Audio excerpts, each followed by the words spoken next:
Good evening. I appreciate the presence of each one of you here tonight, and I appreciate the opportunity to be able to share with you the mission trip 2026 to Europe. I do appreciate the song our Brother Elliott sang just now, and certainly we have a responsibility to spread God's word wherever we go. It can be right here in this community. We all have a responsibility right here in this community, and some of us have been blessed to travel and do different things in our lives, and I've been blessed to do that.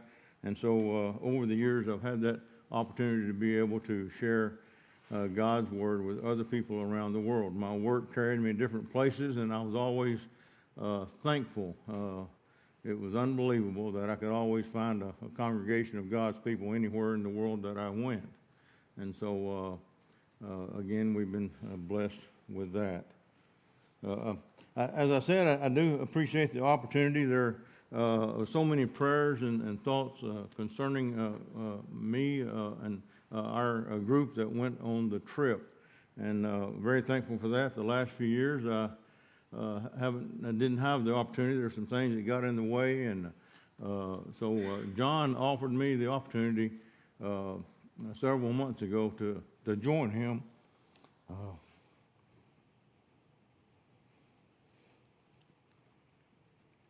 To join him in this work, and I do appreciate that. John is the master mission worker. That's all I can say about that.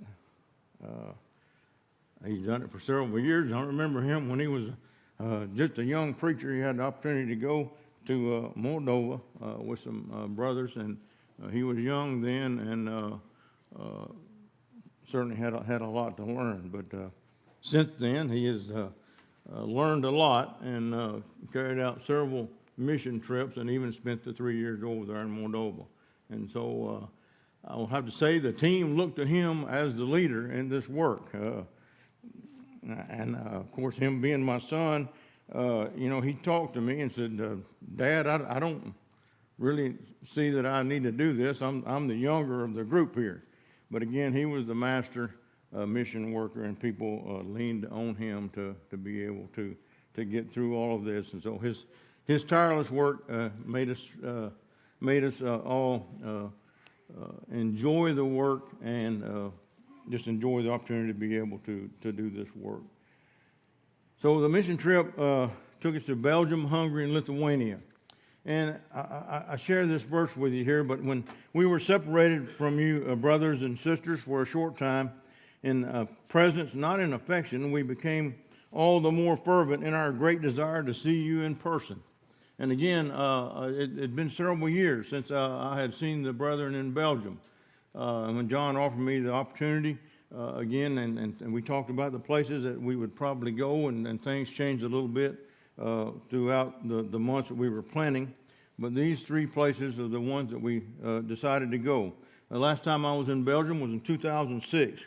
I was doing work there in France with P&G, Procter & Gamble, the company I retired with, and I was blessed to have Kathy, my wife, to travel with me on that trip.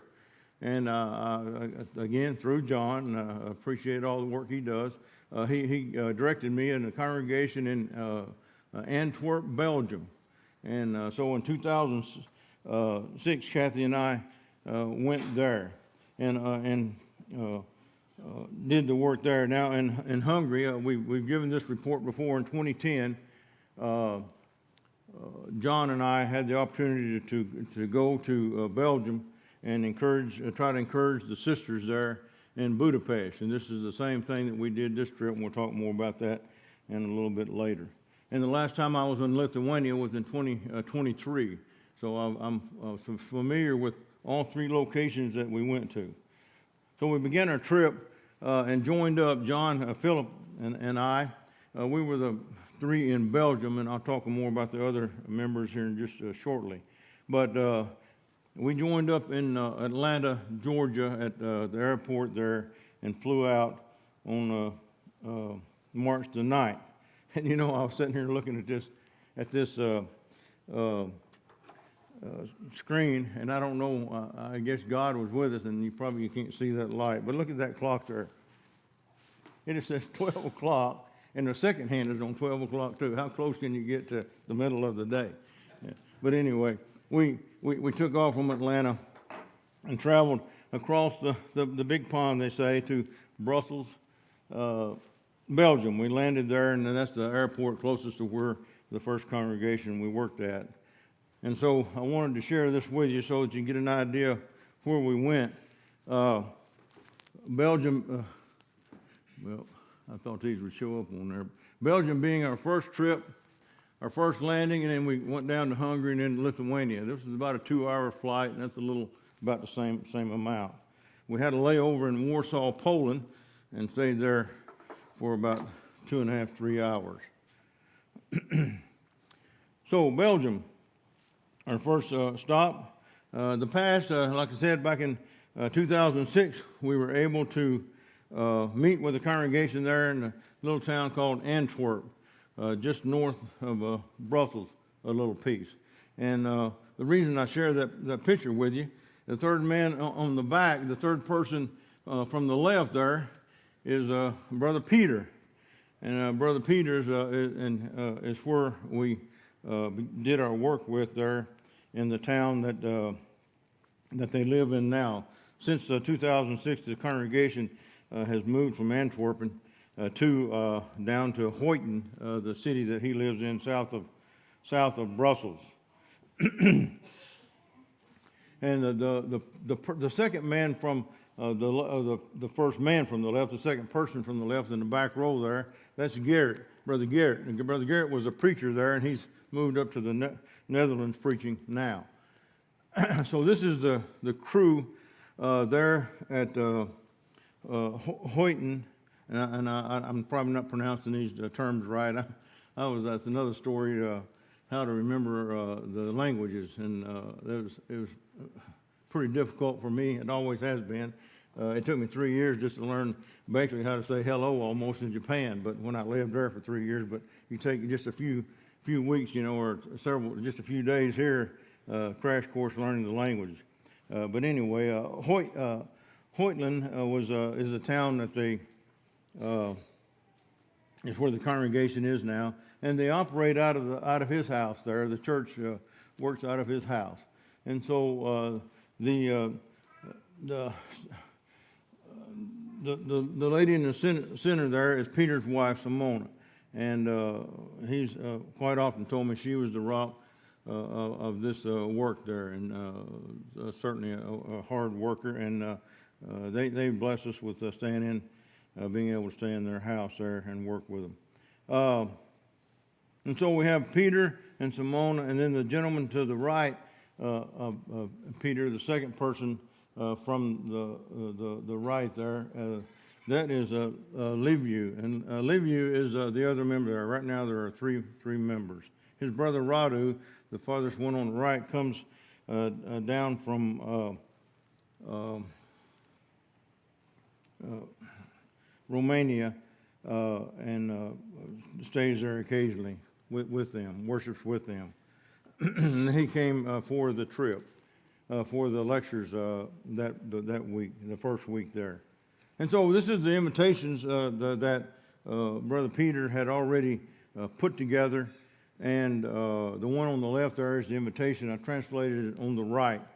But he had already put that together for us, and we spent a few days passing those out. And basically the translation of it reads, "The Bible, a dusty book 2,000 years old, written for people from a totally different world. What use is that today? Curious? Come listen to our lectures. No prior knowledge required, no mandatory belief, just a space to discover, doubt, and doubt and ask questions." He says, "You're most welcome. Admission is free." And it was kind of important that he state that admission is free, because people was asking about being charged to go there, and so he had included that in his invitation. And the backside there, of course, is the things that we talked about. Thursday, March 12th, we discussed how can I read the Bible. Friday, March the 13th, and I forgot to move that forward. Friday, March the 13th, we discussed how can I know the Bible is God's Word, and Saturday was an overview of the Bible, and then he has his email address and also the address where the church meets, and he has a very good website. If you'd like to write that down and view that sometime, it's gvchoitland.be, and so it is in the language there, so you might have to use your translator, but he's got a good website there. All right, so we did spend a few days before each lecture to pass out the invitations. And this town is not several thousand people in the town, but so Simona and Peter had already covered about half of the town. And before we got there and handing out flyers, there's several hundred flyers that they handed out, and the rest of the guys there worked together the few days that we were there and passed out several hundred ourselves. And so the lectures at Belgium then, the lessons that we had, the first night was how can I read and study the Bible, what the Bible is or is not. And the part two was how can I read and study the Bible, practical reading guidance, where a beginner should start. And so we have people there that are not Christians, and there are questions about how to read the Bible and where to start. That was their idea, Peter's idea of the theme that we should use. Resurrection of Jesus and its implications. And so what?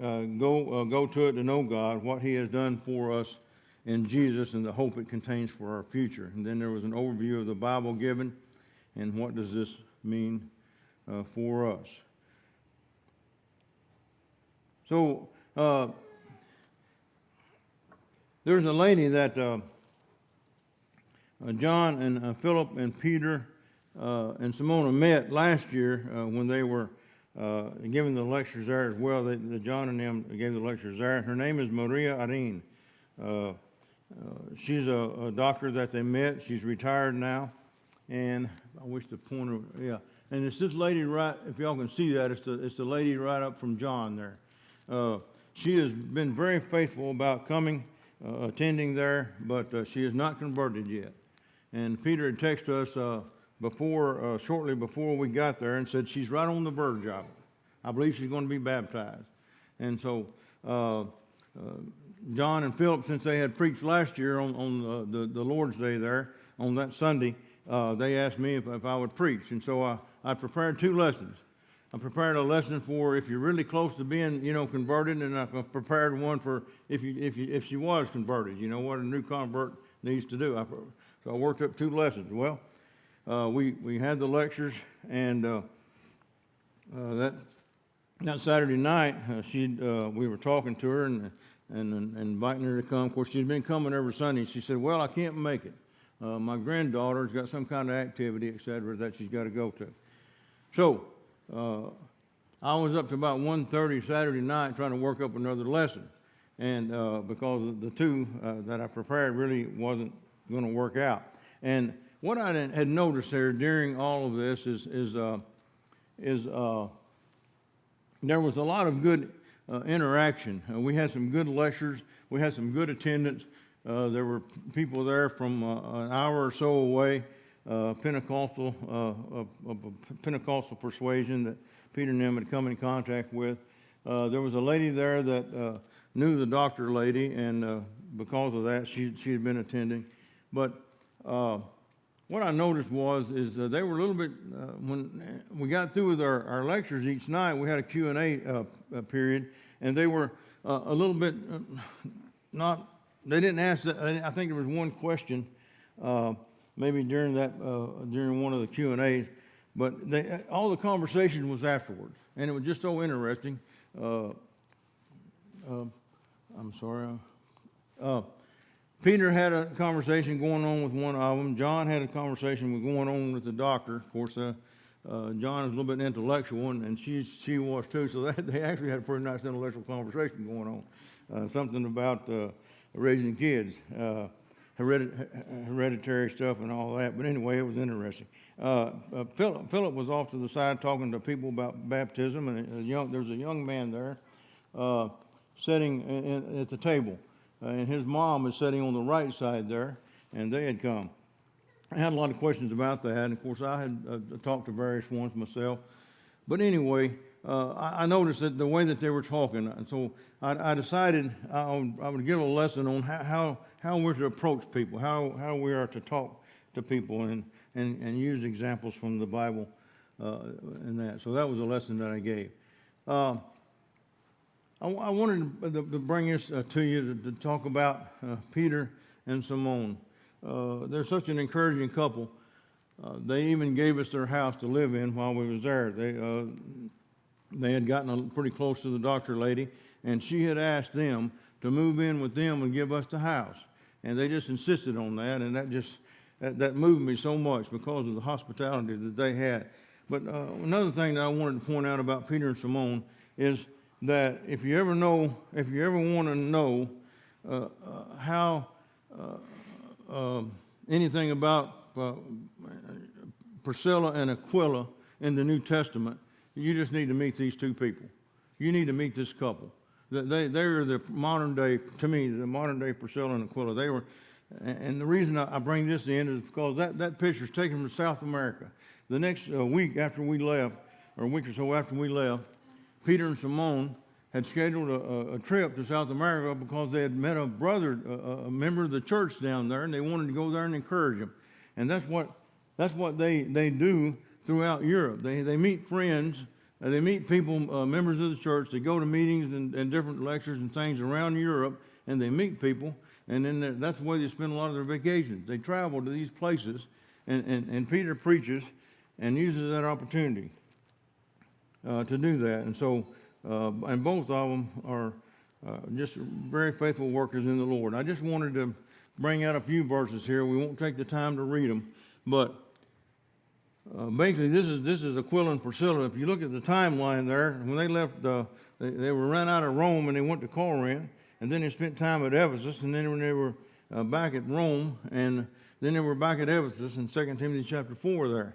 And so over that time period, it looks like there's about 49, 20-something years. There's a lot of time that they spent. And look at all the traveling that they did. And so you're going to see Peter and Simone doing this. And I just want to say that they're one of the strongest, faithful couples I've ever seen in the Lord. And I encourage all of us couples, married couples, to take heart and learn from Aquila and Priscilla. And I'd like for you to meet those two one day. Maybe they'll get an opportunity. You know, they travel all over the world. I'm going to invite them to come here and let y'all meet them. But this wonderful couple. So we finished up there in Belgium and moved on to Budapest, Hungary. Again, Hungary being down there toward the bottom. Budapest is in just, if you're looking at the map there, Budapest is just in the northern part of Hungary, northern central part, close to Slovakia there. And as we've given reports here before, and so you are familiar with some of that. I didn't want to show you, I said past and present. It was interesting. Where we stayed at was real close to the Octagon. Some of you may know a little bit about Budapest, but it was called the Octagon. Well, in 2010, that picture on the left was taken from the flat that we stayed in. And John was telling me when we got there and this past trip, he was telling me that, well, where we stayed was just a few blocks away. And so we actually looked it up and found it. And there's not much difference. If you look at the little small trees and the bus down there, or all the people on the left there, and little small trees. Well, here's the same picture on the right is that same building over there on the corner. So it was kind of interesting to see that. And me and John was excited to know that the place looked similar. So in 2010, again, the church, because of various reasons, the preacher that was there, Casey Evans and his wife Lydia had left, and the church began to collapse and fold, and they disbanded. Brother Jonas there was the one that was kind of holding it together. And anyway, when they disbanded, John and I know I've showed you this picture before, John and I went and got a lot of material from him with the church there. And the picture on the right is this last trip. And again, it was at the place that we were staying at. Of course, we've changed a little bit since then. John has too. So we like always, we hit the road running. John and I follow. And I was thankful that I was able to keep up with him this year, and thankful for that. But everybody, we have a lot going on and a lot scheduled. And so we actually met up. This is when we met the rest of the group. The gentleman, the preacher there is Nate Morrison and his wife Becky. She's the one sitting down at the table on the right. So they are preaching in a congregation there, I think in Virginia now. And then, of course, Philip. He was just recently moved over to the East Coast as well and preaching there. And the lady on the right is Lydia Casey. And they had decided, actually, Evan Casey has Lou Gehrig's disease. Y'all may know him. And he got to go last year to try to encourage these sisters there and Lydia decided that she would go over there with us as well, or go over there early. So she went over there a week early, and Lydia's the one on the right there at the table, and go over there a week early and start trying to talk to the ladies and encourage them to meet with us. Brother Kurt was on the bottom left there at the table. The picture on the right, he's the one as a congregation down in Texas, and he's retired and spends a good bit of time doing mission work over in Europe, and has been taking a few trips with John and them. But this is my first year to be able to meet him, and also Becky and Nate, and I think it's the first time I'd ever met Lydia as well. So preparation. This the one on the left was the first night we got in. We were stalled at the airport in Brussels. Something happened to the plane, and they went back toward the terminal, parked it, and the maintenance trucks come out and started doing a little work around it. And of course, that's not, don't give you a whole lot of confidence. But anyway, we did have a safe flight in, and they were already waiting there for us. And so we had a late supper that night to start talking about the trip. And then we made preparations. That's what the picture on the right is, just preparations.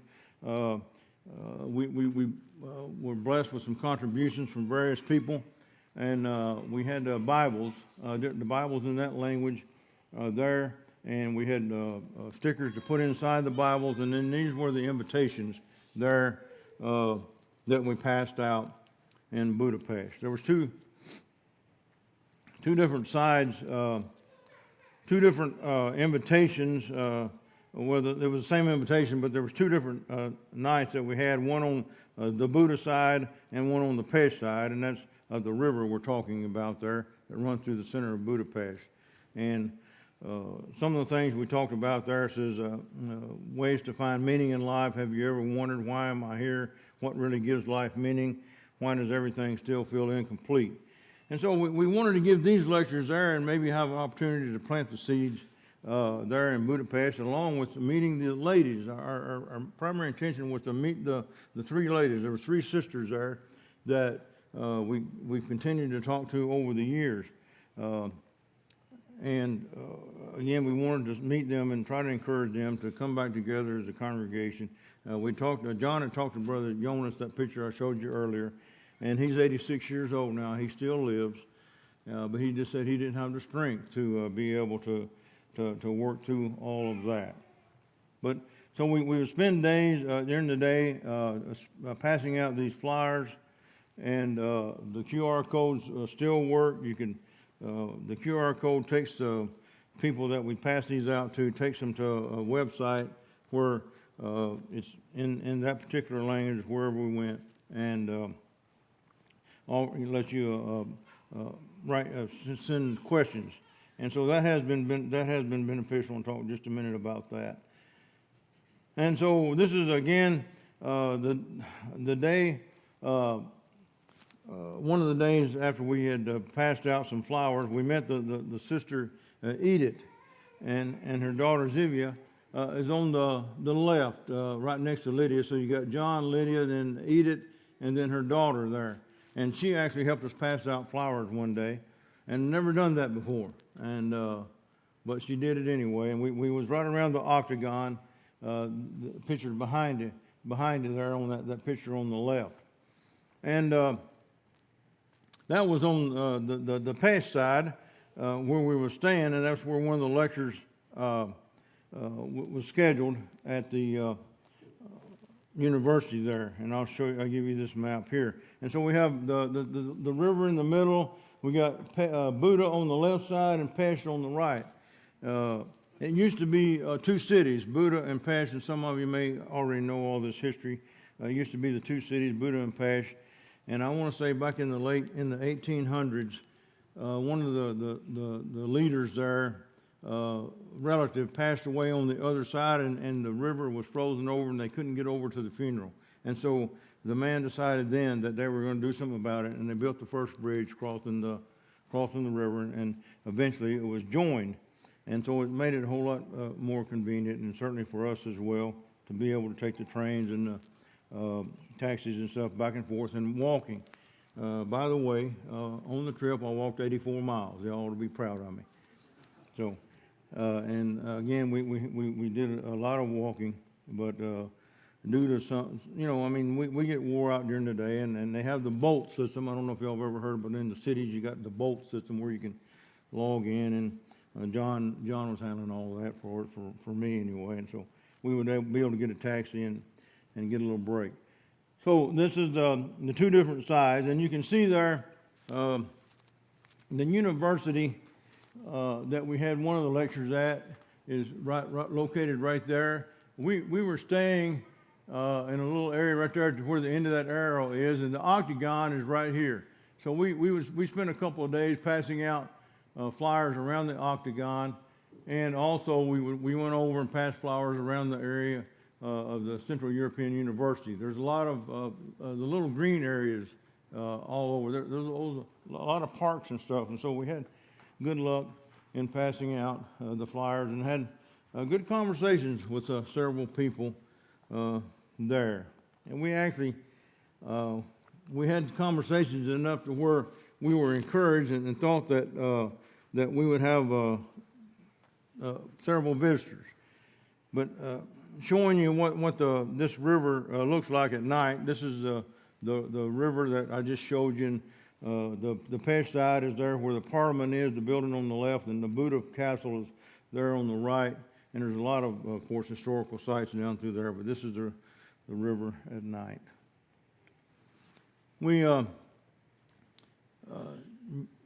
This is at the, let me go back to the map real quick, and I forgot to point that out, but this is the hotel over on the Buddha side to where we gave our first lecture, and Philip and I gave the first lecture that night.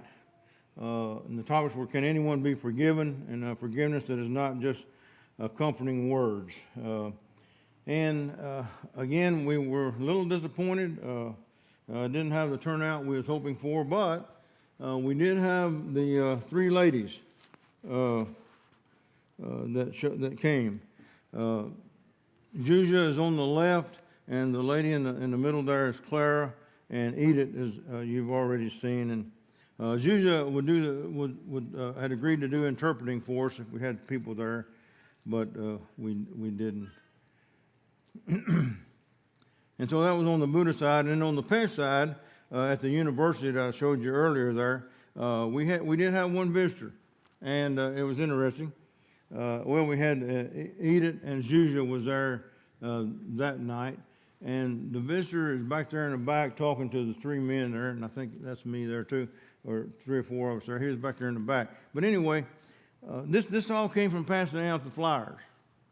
And the gentleman came in, and he spoke English, and so they were able to give the lessons in English because the other people could understand it. But he says, I'm from Poland. And so we're thinking, okay, we're in Budapest. We passed out flowers, and the gentleman's from Poland. And he was there for business. But he decided that he didn't have anything to do that night, so he came and listened to the lessons. And so if you think about that, when we planted the seed in Budapest, now the seed's been planted in Poland. And so he was going back the next day, and we was encouraged that he was there. And again, there was a few questions asked there. One of the ladies, of course, understanding there, said, ask why Kurt and John didn't mention God or Jesus directly as a solution to questions about the meaning of all of this. And the reason that they didn't mention God is because the university there had said that we couldn't be having a religious talk there. And so they had to reword their topics just a little bit. And Adam was the gentleman's name there from Poland. He asked, how do we know how to distinguish between healthy self-accomplishment or the pursuit of ego? And he was an engineer, by the way, and again, pretty thoughtful questions. So we had the lectures there, and again, we were hoping that we would get some turnout, and throughout the week we had meetings with Zuzia and Edith about trying to encourage them to start the church back up there again, and so we decided that we would meet with them on Sunday, and Brother Nate again preached on the importance, or taught a lesson there on the importance of the New Testament church. And then after that, we had discussions on the future of the church here in Budapest. And there was a couple of the ladies there that I think would have decided to do it, but there was some pushback from one of them, and it just didn't happen. But the positive thing about this, John and Stacy have ongoing studies with Edith and her daughter, and that continues to take place.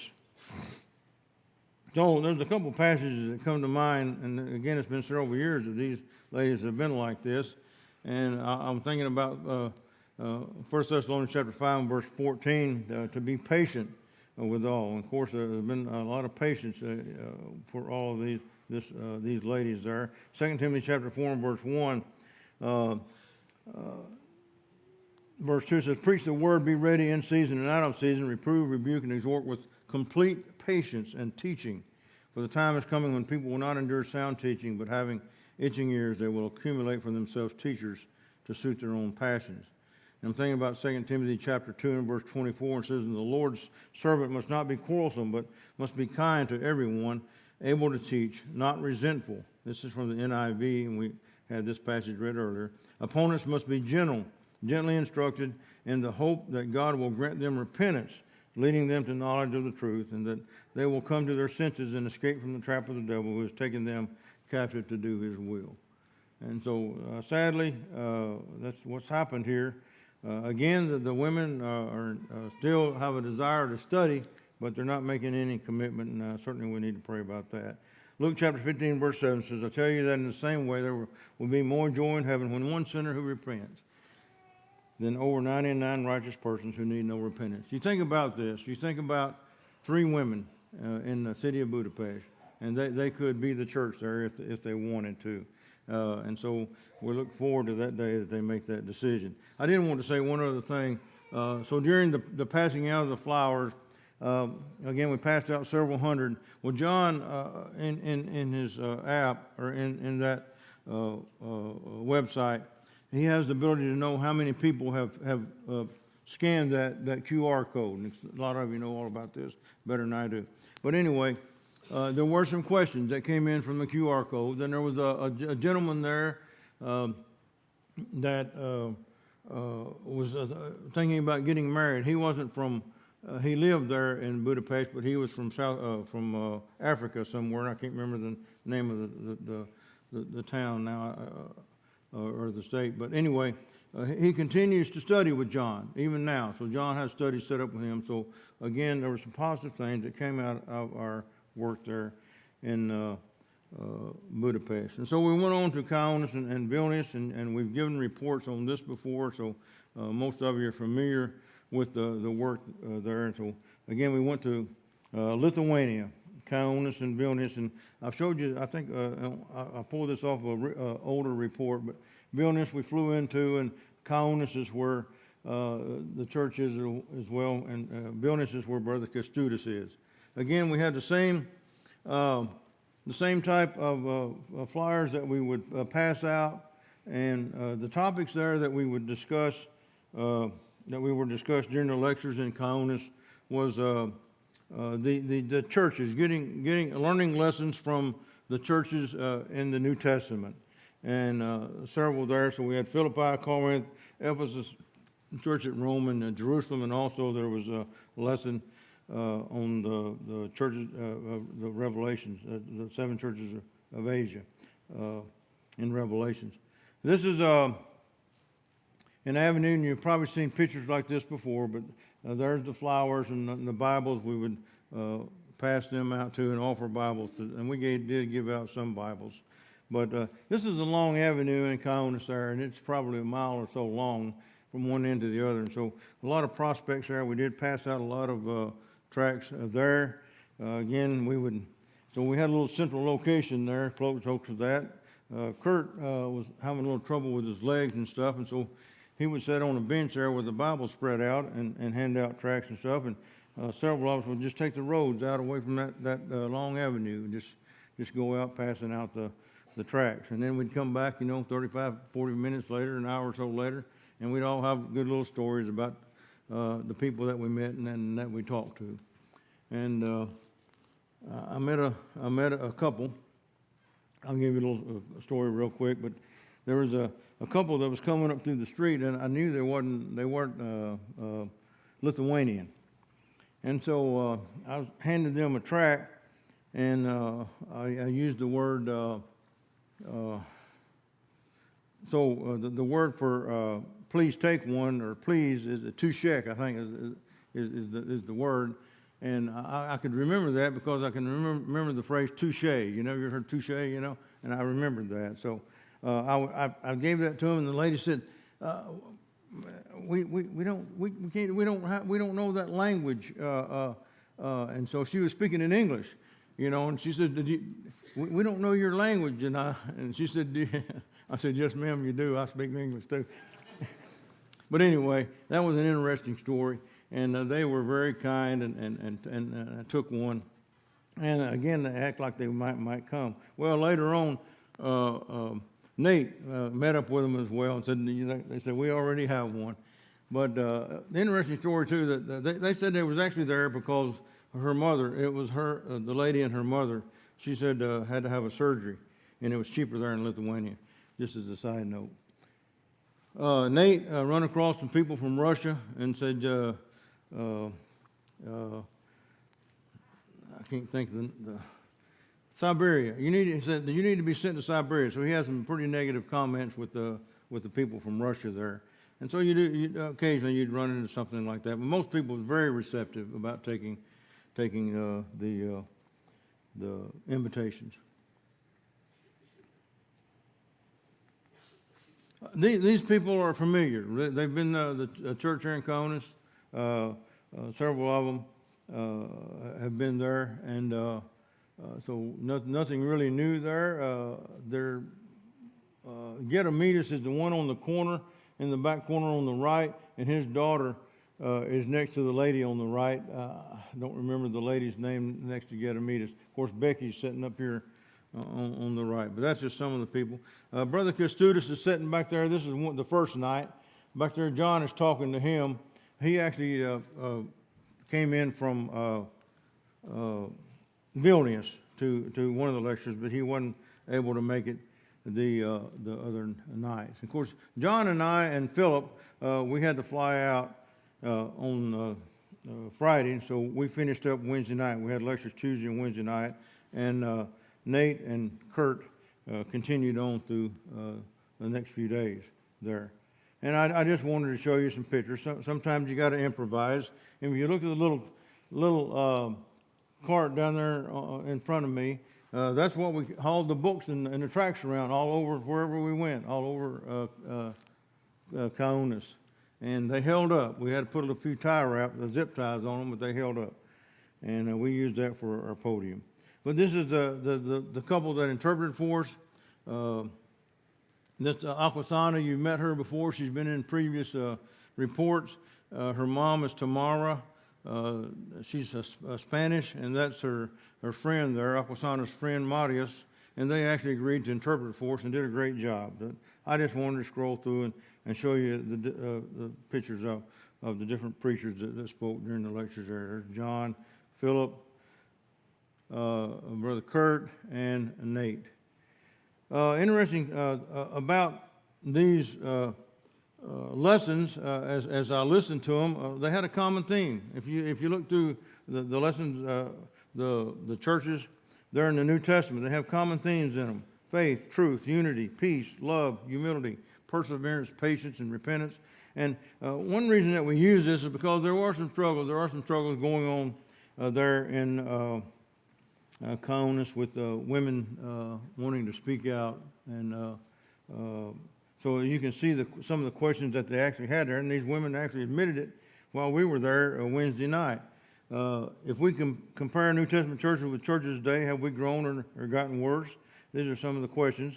Is our church doing what God wants us to be doing? How do we know what God thinks about our church? What do we do when all want to speak at the same time? And that, again, gets to the tensions and things going on about different things there. What if a single person speaks for 2 hours and doesn't let anyone else speak? That was the concern. Some of the men were... Anyway, there's a lot of tension. There was things going on there, and we wanted to try to encourage the brethren to make things right, and that's the reason that we presented the lessons. And so this is the church in Kaunas. Gediminas is the... I wish my pointer worked on this, but this is Gediminas and his family here. He actually he's part of the church outside Kaunas, and has been like that for several years now. So there's actually two churches there in Kaunas. One in Kaunas and one outside. But he comes to Kaunas with them, and then they'll have services out at in his house out in the country. And you see Aquasana there as well, and her friends in the very back, and her mom Tamara. Of course, she's communicated through the years with John, had a lot of studies and things going on. And then we finished up, we went on back to Vilnius and met Brother Kęstutis. Kęstutis is, again, tries to work with the different congregations around there, and he has a son that has had problems with drinking for several years. He struggled with that over the years, and in our conversation that evening before we left out on Thursday night, he seemed to be kind of positive and hopeful that his son would make a change in his life, and I'll speak more about that in just a second.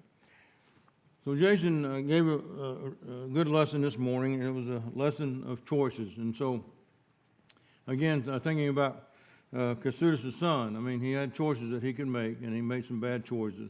Kęstutis tried to give him time and work with him over the years.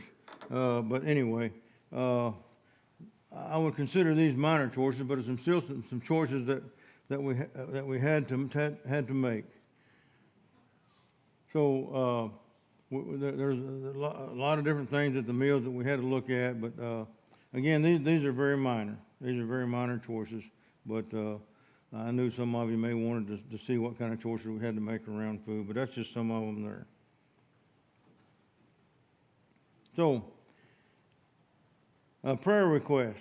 The seed planted in Belgium and the continued work by Peter and Simona. The seed planted in Budapest, and also that it has reached others, other parts of the world. We have a person now that has involved with a study with John over that, and we had a person that took took the lesson that we gave that night to in Poland now. And then we have the sisters in Budapest, and of course the brother Jonas there. He's getting on up in age. And hopefully that they will come around and make the right decisions. And we again pray for the continued online studies that John and Stacy have with Edith and her daughter, and continue praying about the seed planted there in Conas as well. And again, that's reached other parts of the world as well. The church in Conas and the church there that meets in Brother Gedimidas' house, pray about that. And then the church at Vilnius that Brother Kastudis is, that meets in his house as well. And then also, Brother Kurt still continues to be over there. He was going to stay close to another month. And so he's still there. And Brother Kastudis, pray about his work and labor there in Vilnius and Kaunas. And also, so the last point there I wanted to bring out that Brother Kastudis, just a few days after we got back home, sent Kurt was trying to set up a luncheon with him, and he had texted him, and he said, "I'm sorry, my son has passed away." And so his son passed away, and they had to attend, Brother Kurt attended the funeral there. And so certainly prayer needs to be given for Brother Kastudis in the passing of his son. He worked with him patiently for several years. But on a positive note, we think about his grandson. That would be Kastudis' son's son there. His grandson is still alive. He's sitting there. He's on the left there, Brother Kastudis.